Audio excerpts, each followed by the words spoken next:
Mr. Homan, thank you for doing this. Thank you for doing it because it's a busy day. It's also a sad day.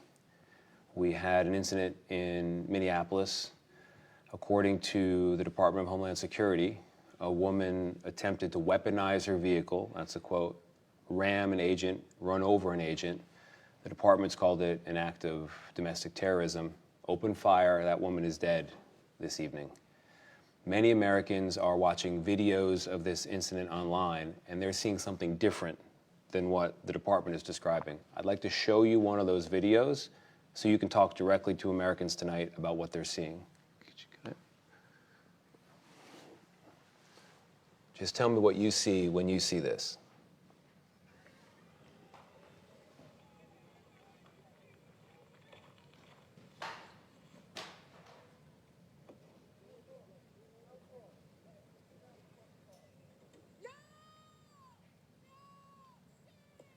There's the shot.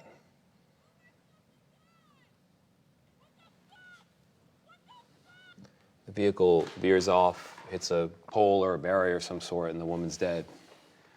When you see that, some Americans respond with, this was not justified, this was not necessary. Tell them, this is really about them. What do you see when you see this video? Well, look, I just got off an airplane. There's 100 different videos out there, and there may be body cam video. I'm not going to comment on that. This is an ongoing investigation. But I think it's reckless, what I'm seeing on social media. I've seen at least 7 or 8 members of Congress make the comment that ICE just murdered somebody. Murdered, right?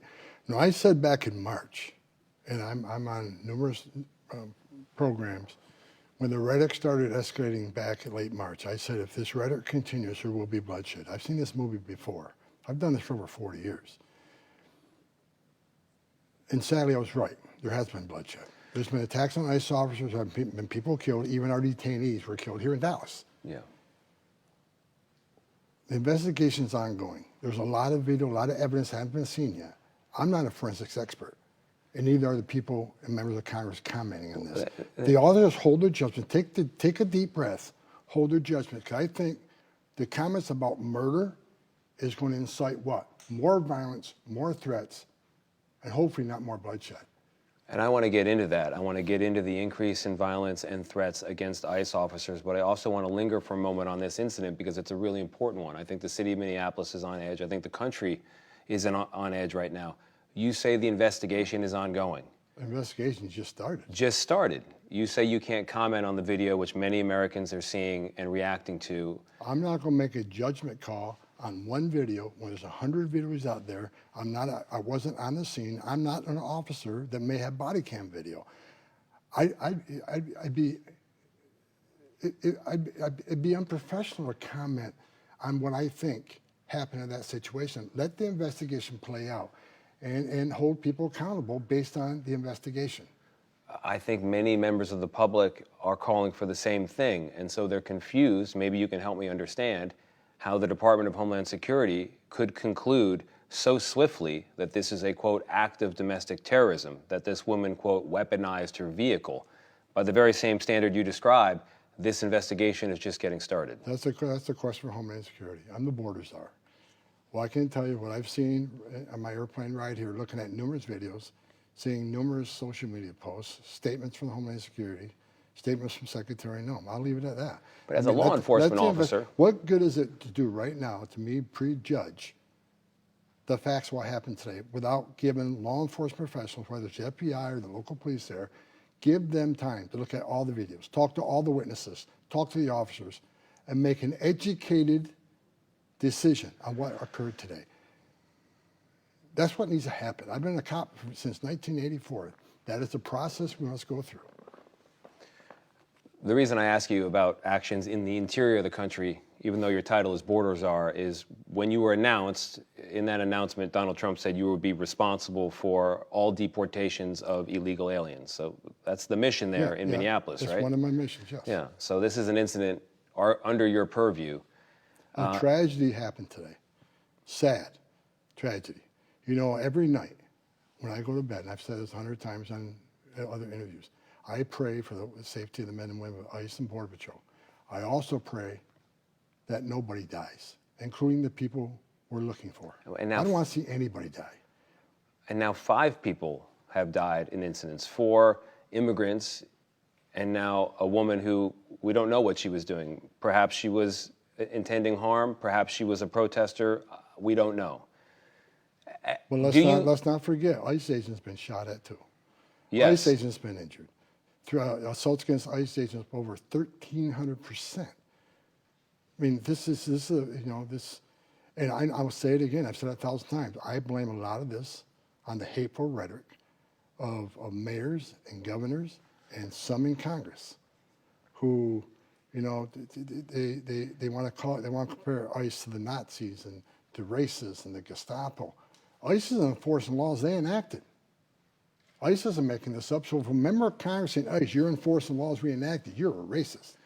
They wrote the law. In the spirit of fairness now, I mean, there are people who are angry at ICE because they hear from this administration, members of it, Stephen Miller, sometimes the president himself, what they consider to be racist, inflammatory language against immigrants, against migrants, both illegal and not.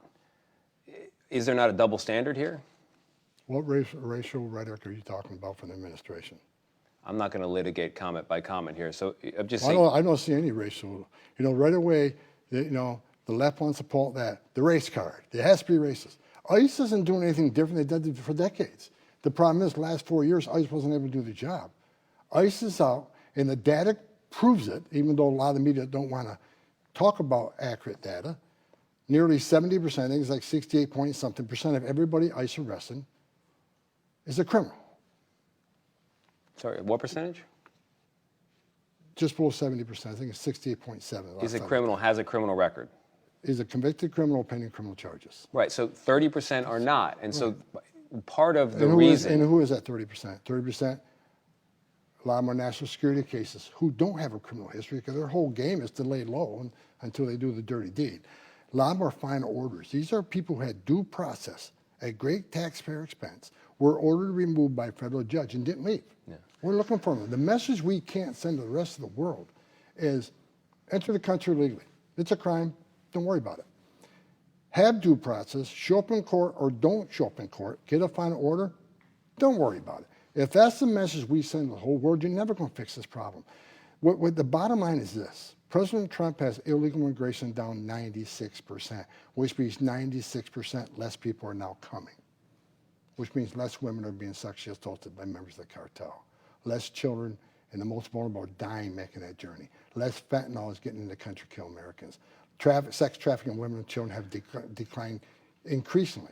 So secure borders saving lives. The message we're going to send to the whole world is that there are consequences for violating the laws. And one of the reasons we have the most secure border in the history of this nation is not only because of men and women of Border Patrol is doing what Mr. Homan, I've been down Trump's there. Doing. But a lot of the reason we have the most secure border in history of this nation is because ICE operations. They're sending a clear message. There are consequences for violating our laws. I want to get back to the mission, your effort to make it effective, and the question of safety. Given the situation now in Minneapolis, the level of public anger, the videos that when many Americans see them, they see either unnecessary violence or they see excessive force. Do you believe that this mission in Minneapolis and nationwide can still be carried out in a way that is effective for you, but at the very same time safe for everyone else? Yes. And we're going to continue the mission. The mayor of Minneapolis... You can protest all you want. You have that right. But you can't impede. You can't interfere. You certainly can't assault ICE officers or threaten to assault them. So we're going to continue this mission. These videos that for months and months have been going around that people watch and they share and they say, look at this case of excessive force. Again, I'm not going to litigate any particular incident or ask you in detail about it, but I'm curious, you've seen these videos, I'm sure you've seen more than is even public. Have you seen any examples of clear excessive force displayed by ICE agents and officers in the field? No. During the whole administration? Things that I've seen? Yeah. No. And when I hear things, I see a story that an allegation is made, I follow up, make sure that it's being fully investigated. But I haven't seen one ICE officer found guilty of anything inappropriate. Look, again, I'm not involved in every arrest. I'm making thousands of arrests a day, over 2,000 a day on average. I can't be aware of every ICE arrest. I trust the men and women of ICE and the Border Patrol are well trained. They get Fourth Amendment training every 6 months. I'm putting my faith in them that they do the right thing every day out there. And if they don't, they'll be held accountable. So help me understand then, what is your explanation for, if you say all the cases you've ever seen, all the videos that you've ever had pop up on your social media, all this stuff, you've never seen an example of excessive force.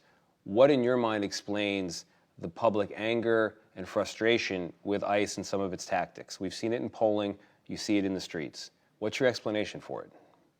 I think a lot is based on false media reporting. I think it's the hateful rhetoric being pushed by mayors, governors, and members of Congress. Like, for instance, I read a story last night that a majority of people ICE arrest, matter of fact, less than 10% of people ICE arrest are criminals. Really? I look at the data every morning. I read 22 pages of data. I see exactly what's going on.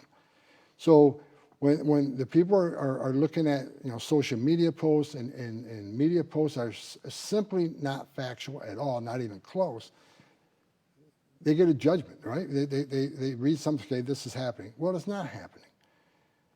70%. I mean, Washington Examiner just came out. They looked at all the data. I look at the data every day. A lot of people are being misled. And I think a lot of videos out there, what happened 30 seconds before that video? What happened 30 seconds after that video? So now you are commenting on the video. These are questions When that you I would have. see videos, you just asked me if I see them being inappropriate. Yeah. No. But you don't know what happened 30 days, either do I. Yeah. So I'm not going to comment on something I don't see, but as what I've seen and through my reviews, I haven't seen ICE officers act inappropriately. So as a former... We're going to enforce the laws, and we're going to do it without apology. So as and if you get in the way, you step over that line, you're going to be prosecuted. You will be arrested. That's what I see every day. I see impediment. I see interference. I see ICE officers and Border Patrol agents being attacked. So that video I showed you, it's conceivable in your mind, based on your training, based on your role as former acting director of ICE, that officer may well have been acting in self-defense. That's your view of this? I'm not going to comment on this ongoing investigation that just started. Let the investigators do their job. The governor of Minnesota has described the federal presence there, the ICE presence, as like an attack, like an invasion. The mayor says it's causing chaos in the streets. He says, quote, "Get the F out of Minneapolis." Assuming that you're not going to do that. First of all, he's causing chaos on the street. You want less ICE agents in the street? Then let us in the jail. They're sanctuary city. Let us arrest that public safety threat that you decided to lock in a jail cell. You made that decision. Let ICE officers talk to that person. Because when you get fingerprinted, or you get arrested tonight, you, me, or anybody else, you get fingerprinted, your prints are run against NCIC. They're also run against DHS databases. So we know this person is sitting in that jail right now that we have a warrant for, or is a prior deport. Give us access to that person. When you're done with them, let us have them. That way, safer for the public, because you're not releasing public safety threats back into the public. It's safer for the officer, and it's safer for the alien. Let us in the jail. So, I've said it 1,000 times ever since this, I've been doing this job. Let us in the jail. There's no downside to that. But the sanctuary city politicians say, well, we're a welcoming community. We're a sanctuary city because we want victims and witnesses of a crime that are in the United States illegally feel safe to come to us with fear we're not working with ICE. That's crap. Victims and witnesses of crime don't want the bad guy released back in the neighborhood either. And we're not looking to talk to the victim and witness. We want to talk to the guy that they locked in the jail cell. That's what we want. The more of that we can do, the less interior enforcement community operations we have to do. I want to ask you a kind of a bald question here. I mean, just a straight up question. You're telling me you've never seen in your tenure any example of excessive force. You're telling me you've not heard any comment from any member of this administration that is inflammatory or racist or in any way demeaning toward the immigrant community. That's what you're telling me. I know, because I've talked to people out there all over the country, a lot of Americans are going to hear that and they're going to be yelling at their television. They're going to be saying that the idea that it's zero, there's nothing there, you're calling them crazy. I'm not calling anybody crazy. I'm telling you what I know, what I've seen. And I told you, there are over 2,000 arrests a day. I can't see every arrest. But it just comes down to zero issues, zero problems, zero comments. It's just not believable to a lot of people, including myself. No, there's nothing that you would have ICE do differently. In any of these cases, we've seen all of these videos. Nothing. I have not seen ICE act outside of policy. And if they are acting outside of policy, I'm not aware of it, there will be an investigation that will be held accountable. I want to ask a bigger picture question. There's a quote from Donald Trump that's a few months old. It was to the Wall Street Journal, and I've never forgotten it. I have it down here. I'm just going to read it to you, and I want your reaction. He's talking about mass deportations. He ran on it. He was elected on it. It was a popular policy. He might have decided the election. He then goes on to say, we have a lot of good people in this country, and we have to do something about it. I'd like to see if we can do it. He's referring to the mass deportation, and he goes on, there are some human questions that get in the way of being perfect. In other words, some human questions that get in the way of getting rid of everybody who's here illegally. We have to have a heart, too. Where's the heart in this? Where's the heart in this? Where's the heart? In the last year of ICE operations. is doing everything they can to enforce the laws enacted by Congress. I just said the vast majority of everybody arrested are public safety threats will make this country safe. I want people to remember this. ICE agents, border patrons, are mothers and fathers too. They don't hang their heart on a hook every day they come to work. They got a tough job. Immigration enforcement has always been controversial. Always has been, since I started in 1984. Yeah. It's a hard job. And look, enforcing immigration law sometimes is, and just being a cop sometimes, I've seen some terrible things in my career. I've seen some very sad things. Enforcing law sometimes is sad. But because of the actions of President Trump, thousands of lives are being saved every month. 96% less people are coming because they know there's consequences now, which means vulnerable people, the most vulnerable people in the world, aren't giving the criminal cartels their life savings to make that dangerous journey. Sex trafficking has plummeted. People want to talk about where the heart is? The Trump administration has already found over 129,000 children that the last administration lost track of and wasn't even looking for. And we're not going to stop till we find every one of these 300,000 missing children. Not every one of these children were in danger when we found them. Some were safe hiding out with family. But many were in sex trafficking, being sold into sex slavery.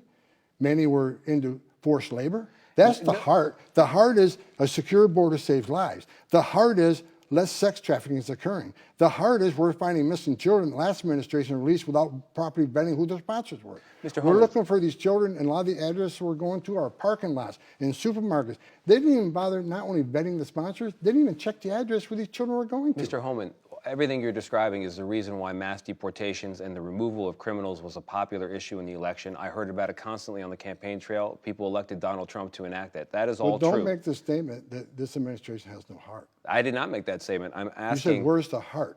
Because of the 30%. I'm telling you where the heart is. And I'll tell you what I hear from voters when I'm out there and why this shows up in polls. There are many millions of Americans who have come here illegally. They crossed without documentation. They're now in the country. But while they crossed illegally, they have lived here morally. They have worked hard, they have married, they are members of their community.